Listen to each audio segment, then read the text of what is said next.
Thank you, Nathan. Thank you, Andrew. Let me just say what I know you're thinking. Could have used a banjo.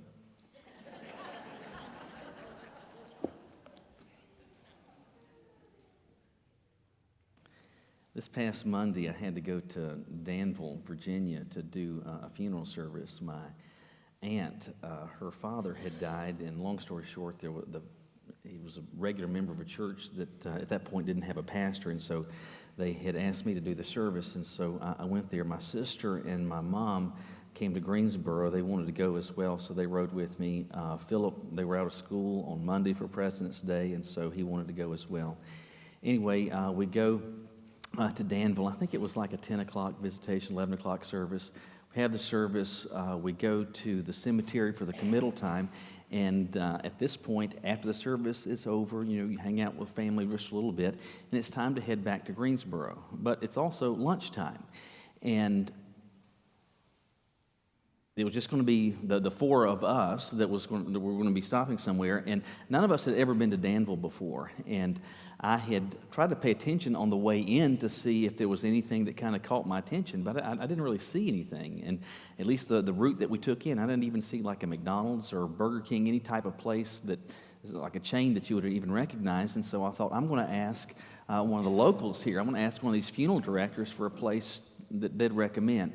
But as I'm thinking about that, I'm also thinking this. I didn't have breakfast, and I'm hungry. And I'm not interested in eating something healthy. I want to eat something that tastes good. And so I'm going to ask one of these funeral directors. There's 4 funeral directors at this point that are at the cemetery. What did I do? I asked the biggest one.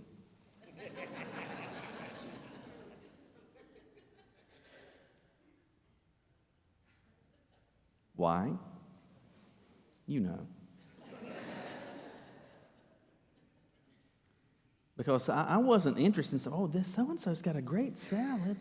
That spring mix. No, I mean, unless they battered it, I'm not interested. And so, anyway, I asked, and he told us, and that's where we went, because I wanted to talk to somebody that I knew what they were talking about. I was interested in something that was good, and I wanted to talk to somebody that knew what they were talking about. We're still in this, what I'm calling a journey where we're thinking about who it is that we are as a church, and being the type of church that you see in Acts chapter 2 that God is able to work in and bless and move. And one of the things that we see in Acts chapter 2 is that you see a church that is biblically grounded, that is meaningfully related. You see that they are prayerfully focused, and you see that they are gospel-centered. And we've been thinking, and we're continuing to think each week about some of these core essentials and spending a few weeks on each of those 4 characteristics. And today we begin thinking about this whole idea of being prayerfully focused. If you are prayerfully focused, that is suggesting that prayer is of notable import, that it is of noticeable, that it is something of consequence. It is something that is deemed to be significant and important. If we are a prayerfully focused people, that's suggesting that prayer is an important part of who we are and how it is that we operate and what it is that we do. Now, that being said, as Jamie alluded to earlier, probably all of us, in fact, I'm certain that each of us would say this is, at the very least, an area of improvement. This is an area of growth for us individually, for us as families, for us ultimately as a church family. And so if we want to be a church and we want to be a church family where we are a prayerfully focused, where it is important, that suggests this. We ought to be figuring out how to do this in ways that are consequential. We ought to be figuring out or trying to practice prayer in a way that God would be pleased by. In short, what I'm saying is that if prayer is to be something that's important for us, one of the things that we are going to need, one of the things that we're going to want to look to is a good example. And it is the case, I'm sure, in each of your lives, there are individuals that you felt like if you ever heard them pray, that it was a local call for them. It wasn't long distance. They had the connection with God. And there are individuals that you have heard, in whether public or in small group settings, that have prayed. You knew this is somebody that is regularly talking to the Lord in prayer. And those are good examples. But ultimately, the greatest example that we have in any aspect of life, if we want to be operating as God wants us to, is Jesus. And the reality is this: prayer was important to Jesus. Jesus operated with a prayerfully focused ministry.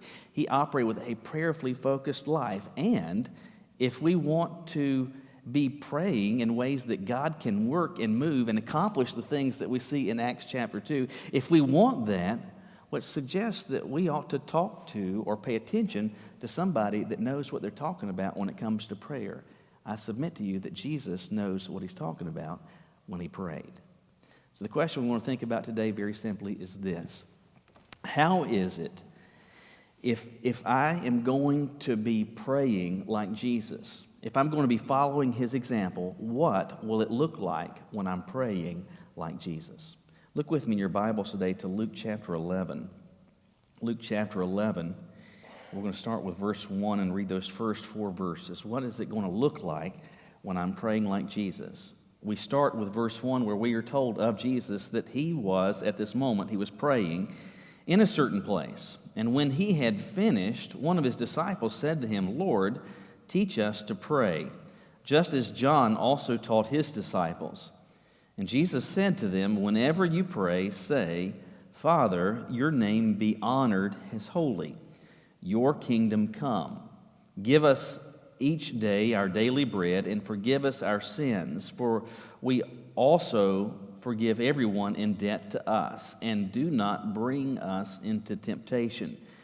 Now, hearing this, you may think, well, that sounds different perhaps than I've heard it before, but most of the time when you hear this recited or people quote it or you memorized it, you might have not used CSB, but also you probably used the Matthew version. This is a little bit shorter. But in this instance, we see ultimately the answer to that question: what is it going to look like when we as a church are praying like Jesus? Well, a couple of characteristics, I believe, become clear in this. The first is that it is going to be frequently practiced. It is going to be frequently practiced. By the time you get to Luke 11, Jesus' public ministry is in full swing. You know, back in chapter 2, you have his birth. By the end of chapter 2, you have his dedication at the temple. And then the next time we see Jesus in Luke's gospel, he's 12 years old. And then the next time that we see him is at his baptism, where you have Jesus, God the Son, present. The Spirit descends like a dove, and the voice of the Father speaks. At this point, Jesus does what? He goes into the wilderness for a period of fasting. It doesn't say praying, but you've got to think that was a regular component of this. But that Jesus was in the wilderness for 40 days during this fast, and then experiencing the temptation that came at the hands of Satan. After that, Jesus begins in earnest his public ministry. And so at this point, it is in full swing. And as it is in full swing, Jesus has disciples that have asked him a question in this particular instance. So he's got these 12 disciples, and they have an amazingly unique perspective. They have an amazingly unique position. For one thing, everywhere that Jesus goes publicly, the disciples are with him. And so if it is at the Sermon on the Mount that he is preaching, if it's the feeding of the 5,000, whatever it is, wherever Jesus is going, these guys are going with him. So they get to see how Jesus operates in front of crowds. They get to see how Jesus operates in these big public settings. And so that's a wonderfully unique perspective, because they're not at the back of the room. They've got front row seats to Jesus teaching, to him engaging people, to him doing all that he's doing. But it's not just that they see that, but they get to see what he is like and how it is that he operates when there's not 5,000 people in front of him. How Jesus operates when there's not a crowd of onlookers, when there's not people tugging at him saying, "Hey, Jesus, can you do this? Can you do that?" They get to see what it's like as they are just experiencing ordinary conversation, traveling from one place to another. They get to see how Jesus operates when it's just him, or it's just Jesus and a few of them. And in truth, doesn't that give us as individuals, when you have that type of proximity, when you have that type of exposure, you get to see what? You get to see how a person really is. Because if all you ever see is their public persona, well, people can control that easily. I mean, if all you ever saw was, or ever encountered was me for the time that I'm preaching on a Sunday morning, I mean, I can be on decent behavior for a little bit. We can control behavior and how we are presented for a short period of time, but it's what we are doing away from the crowds that says something significant about who and what we are. And the disciples get to see that of Jesus.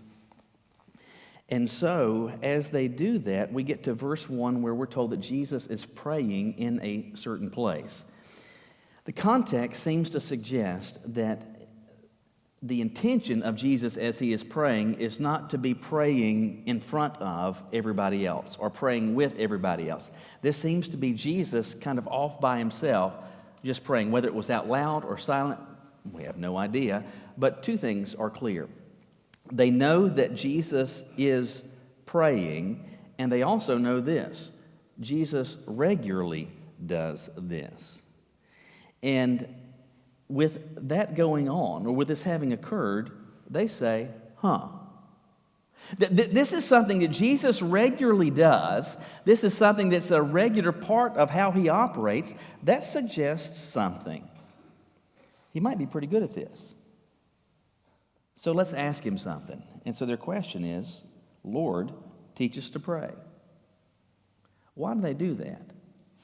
It's because Jesus, as he walked among us, frequently, regularly, consistently practiced this discipline of prayer. We have, you just saw Nathan up here a moment ago. Nathan is 17. We have Andrew, who is 15. Both of them are driving now. Nathan has had his license, for maybe the better part of a year now, and Andrew has had his permit. And with respect to that, I'm kind of surprised by each of you. I don't know if disappointed is the word, but surprised. Between the two, they've got a stack of times where you've been able to see them. Many of you have seen or passed Nathan on his way to work at Chick-fil-A, or you have seen Nathan or Andrew riding with me or Caroline, and he's in the driver's seat and we're in the passenger seat. And you know they've been doing this. But what surprises me is, to the best of my knowledge, not one of you, 0, have approached Nathan or Andrew for any driving tips. None of you has come to them and said, hey, with respect to like a 3-point turn, is there any way that you figure out how to make that a 2-point? How about parallel parking? Have you experienced anything on that you might suggest would be a help? How about vehicle maintenance? Nathan, what do you think about with respect to vehicle maintenance? Should I use synthetic or just regular traditional oil? Or that in-cabin air filter, how often do you recommend changing that? Or do you rotate tires every oil change, or how often do you do that? What kind of tires do you like? None of you has asked them a single question about that. To the best of my knowledge, their peers in student ministry, none of them have come to either Nathan or Andrew and asked for any driving tips. None of you adults have asked for any maintenance tips or any driving tips whatsoever, and I'm just appalled by that. We laugh. Why? Because it kind of stands to reason that you wouldn't ask them any questions. Why? This is not something they've been doing forever. They haven't been driving for decades. They haven't been servicing vehicles. They've had a little bit of experience. They've had some one-off types of experiences. And that's the reason that you don't go to them. The reason that the disciples go to Jesus to ask about prayer is not because it's a one-off and they just happen to say, I just noticed Jesus was over to the side praying at this point. They do so because this has been a regular, ongoing, disciplined practice of the personal, private, when the crowds aren't around, discipline of the ministry of Jesus. In fact, in Luke's gospel to this point, you have him praying here at the beginning of chapter 11. In chapter 10, before he shares the parable of the Good Samaritan, you find Jesus praying. You find him praying in chapter 9 3 times. At the Mount of Transfiguration, you have him praying and asking asking the disciples before he has asked them, who do people say that I am? You have Jesus praying before that question. You have him praying over the loaves and fish that he's getting ready to miraculously turn into a feast to feed thousands of people. You have, before Jesus chooses the 12, back in chapter 6 of Luke, you have him, Luke says, praying all night before he does that. In chapter 5 with verse 16, it says this, that Jesus often withdrew to deserted places and prayed. And you've got to think that during this 40 days of wilderness experience as he is fasting, that this was a regular part of the life of Jesus. What I want you to understand is that by the time you get to Luke 11, Jesus has been praying more than he's been doing miracles. Now, we like to talk about the miracles. We like to talk about these amazing, significant, holy cow type moments that Jesus performs, and they are legitimate, and these things happen, and they are of consequence. But far more than, and far greater of the frequency of miracles is the regular, disciplined practice of prayer. In front of crowds, when people weren't looking. If we are to be a prayerfully focused people, praying like God would want us to, we don't have a better example than Jesus. And if we're going to be praying like him, what does it look like when I do that? Well, it's going to be frequently practiced. Here's the simple truth. There is no indirect link between the frequency of our prayers and the extent to which we are following the example of Jesus. Notice I said this, there is no indirect link. There is, however, a direct link between the extent to which and the frequency of my prayer and the extent to which I'm following the example of Jesus. And again, we are all probably saying, hey, I'm in the crowd as well. I'm not doing this as I should. But understand this. We are not going to be a Christ-like people when prayer is not a regular, frequent practice and discipline of ours. There is an inextricable link between the frequency and consistency of our praying and the extent to which we are Christ-like. Over the years, I have had stacks of conversations with people, whether it was here in Greensboro or in Charlotte, with folks that have visited the church, and I'm having conversation with them either at church or in their home or wherever, or it's somebody out and about that I'm having a conversation with them, and the conversation lends itself to begin to talk about spiritual things, and you're trying to gauge stuff. One of the questions that I'm prone to ask is this. If they say something about going to church somewhere, even if I know the answer to this, one of the things that oftentimes I'll do is say, what's the pastor's name there? As if I'm like, oh, well, I just can't remember what it is. And I promise you, sometimes I'll know exactly who it is. But why will I ask that? Because it's interesting sometimes to see people, oh, I go to blah, blah, blah, blah, blah. What's the pastor's name? Oh, man, what is his name? Let's see, rhymes with preacher. No, what is it? Why do I ask that question? Because it's a good indicator of the extent to which someone is connected with a church. The simple truth is this. If you are connected, meaningfully connected with a church, you know the preacher's name. You just do. You might not know the Social Security number, but you know their name, right? An easy way for me, in a very short way, to just in a small way gauge someone's connection to the church is, do they know the preacher's name? I really believe here we have a litmus test that is given for us. And it's not something where you can do a blood test or you can go get one of those COVID tests or swab your nose or your cheek or whatever. But if you want to gauge your Christ-likeness, if you want to see where you are in following Jesus, ask yourself this. How much am I praying? Because here's the truth. People that aren't praying aren't following Jesus. Can we agree on that? Or at the very least, they're not following him well. If we want to be, if you want to be, if we want this church, if we want our families to be those that are following Jesus, honestly, we're going to be praying like he did. And what does that look like? Well, out of the gate, it's frequently practiced. But there's another thing that we see in this passage, and that's this. It will be God-focused. It will be God-focused. What we have is Jesus responds to the question of the disciples. Hey, Lord, teach us to pray. It's pretty clear. You do this, and we're guessing and imagining and supposing. And in fact, we're confident by virtue of the frequency. You know how to do this, and you know how to do this well. So tell us, give us some tips. How is it that we should do this?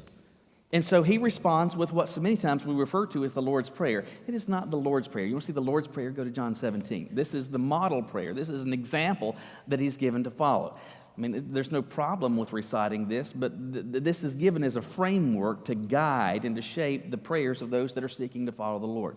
And as he does so, and we could spend a lot of time unpacking all of these specifics, but I want to keep it at 30,000 foot level because I think there's some benefit in this. As an aside, let me say this afternoon, as we have our 4th at 4 time, this is going to be a wonderful opportunity for you to see and to personally experience following this model. Practical application that can guide not only our praying together, but your personal prayers. But notice when he says, he's just been asked, hey, Jesus, how do we do this? What do you recommend? How do you say that we should do this? He says, whenever you pray, you start this way. He says, Father, your name be honored as holy. Your name be honored as holy. Again, you probably memorized many of this, many of you from King James. Hallowed be your name. What does it mean if something is hallowed? In this case, literally the word is holy. We've talked about this stacks of times before, and hopefully you remember that the word holy means set apart, other than. And so when he's saying, hey, I want you to pray that your name be honored as holy, as set apart, I believe the thought very simply behind it is this. That I, as a part of, that you, as a part of your conversation with God, that you are talking about, even from your own experience, these are the ways that I am seeing and I have seen that you are other than, that you are greater than. I have seen you do this in my life. I have seen you do this in these circumstances. And all of these things, they set you apart from me. They set you apart from the people that I work with. They separate you from anybody and everyone that exists. And so he's saying, spend some time and have some conversation where you're communicating. These are the things that I have discovered. This stuff separates you. It sets you apart. Why is that important? Because it reinforces this, that when I am talking to God, I'm not talking to my peer. I'm not talking to my somebody that's on my level. I'm talking to somebody that's off the charts, greater than me. So he says, start this way. Your name be honored as holy. I want to communicate to you the things that I know that set you apart as being greater than anyone and everything. But then as he continues, he says, your kingdom come. Especially those of you that come to the Wednesday Bible study, we've spent some time, especially unpacking the Sermon on the Mount. Jesus repeatedly uses this idea of kingdom, and we repeatedly ask this question. If there's a kingdom, what's required? You need a king, and you need a domain. Because if you don't have a king, well, there's no kingdom. And if the king's not over anything, well, you just got a name tag. And so he's saying, your kingdom come. And so the thought, I believe, behind this is very simple. I am asking, and I want to see areas where you are demonstrating your leadership and you're calling the shots and you're being in charge of these areas of my sphere of existence. I'm saying that I don't want to be king. I want you to be king. And I want you to be in charge. I want to be part of your domain. And these aspects of my life, my finances, my time, my church, my work, my ethics, all of these things, I want them to be subject to you. So I'm wanting you to guide, and not just guide, I want you to be in charge. So that's saying, I want your kingdom, not my kingdom. But then he continues. In verse 3, give us each day our daily bread. This is the first time that you see Jesus in this prayer, me talking about me. But it's interesting, even as I am communicating and expressing my needs, what am I doing? I'm underscoring the fact that even for the experience of my needs being taken care of on a daily basis, Who do I need? I need you. And then he says in verse 4, forgive us our sins. So he's thinking about confession and the experience of forgiveness for the sins that I have committed against him. But notice how he says this, for we also forgive everyone in debt to us. This is talking about the relationships that we have with other people. And it is not simply that we are to be practicing forgiveness of others because we have been forgiven by the one that we have ultimately violated. But I think even more broadly, this is saying that I want my relationships with other people, with my family, with my coworkers, with classmates, with peers, with neighbors. I want my relationships with other people to look like your relationship with me. I want to relate to other people how you relate to me. And then finally, he says, do not bring us into temptation. Jamie alluded to this earlier, though, and it's an appeal and a recognition of the fact that there are spiritual forces that are at work, and we do, as followers of Christ, have a target on our back, and the enemy is after us. And there are stacks of ways that he wants to work and to use his minions to trip us up and cause us to stumble and fall and to be a terrible example and lead other people astray. And so Jesus is saying here, I need you, as you're talking to God, to realize this to be a real component of your experience and to say, hey, I can't do this without you. What I want you to see is that in every aspect of this prayer, as he's given this model, as he's given this framework, what's the weight of the focus? It's on God. If I am, and I want to be somebody that is praying like Jesus, it is going to be frequently and regularly practiced, but it's not going to be ultimately focused on me. Well, what about the stuff that I need? I got stuff going on. You got stuff going on. I got needs. You got needs. We all got needs. What about that? Now, Luke records just scant detail about the Sermon on the Mount. You have it unpacked more in Matthew's account. But perhaps you remember where Jesus is talking about worry and anxiety. And he says, don't worry about tomorrow, for tomorrow to take care of itself. And he says, consider the lilies of the field, the birds there, blah, blah, blah. You remember that. Hopefully you remember this when he says this. Don't worry saying, what will we eat, or what will we drink, or where will we, and it keeps going. Do you remember what Jesus says after that? He says, your heavenly Father knows that you need them, but seek first what? The kingdom of God and his righteousness, and all this will be added unto you. Listen, I am not saying, hear me in this, I am not saying that I shouldn't, that you shouldn't, that we shouldn't talk to God about the stuff that's on our heart and mind. When you are experiencing a relational difficulty, when you've lost a loved one, when you are in a financial crisis, when you've lost a job, when you're experiencing this quagmire that you feel stuck in, you don't know which way to go, and it's not a choice between good and bad, but between bad and badder.